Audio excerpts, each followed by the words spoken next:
Polisi masih terus melakukan penyelidikan terkait kematian Arya Daru Pangayunan, seorang diplomat Kementerian Luar Negeri yang tewas dalam kondisi kepala terlilit lakban di kawasan Menteng, Jakarta Pusat.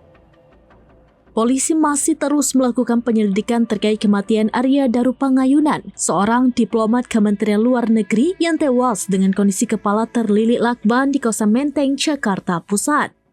Saat ini polisi akan mengusur circle atau lingkaran pertemanan Arya untuk mengungkap kematian yang saat ini masih menjadi misteri. Nantinya para teman Arya akan digali mengenai kehidupan sehari-hari tersebut.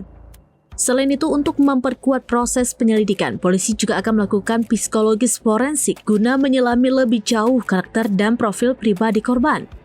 Sebelumnya, diplomat muda ADP 39 tahun ditemukan tewas di kamar kos kawasan Gondang Dia Kecil Menteng, Jakarta Pusat pada Selasa 8 Juli 2025 pagi.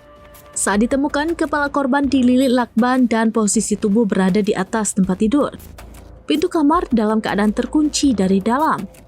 Kepolisian juga mengungkapkan tidak ada tanda-tanda kerusakan atau kehilangan barang di kosan ADP. Wakil Kepala Satuan Reserse Kriminal atau Wakasareskrim Polres Metro Jakarta Pusat, Kompol Sigit Karyono, mengatakan hingga saat ini pihaknya masih menganalisis sejumlah barang pribadi korban termasuk telepon genggam miliknya. Menurutnya, ponsel korban tentu bisa menjadi petunjuk penting terkait aktivitas terakhir ADP sebelum ditemukan meninggal. Namun hingga saat ini hasil pemeriksaan digital forensik belum disampaikan. Selain itu, polisi juga masih menunggu hasil otopsi dari jenazah korban yang dilakukan di Rumah Sakit Cipto Mangunkusumo atau RSCM. Kompol Sigit menyebut hasil otopsi belum selesai dan masih dalam proses.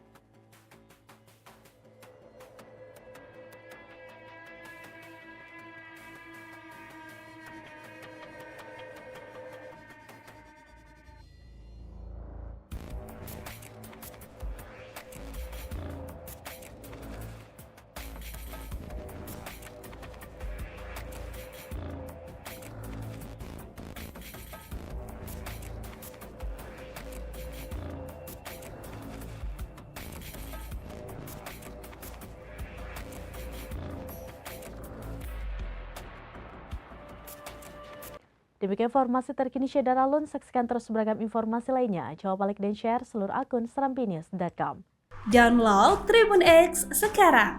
Menghadirkan lokal menjadi Indonesia.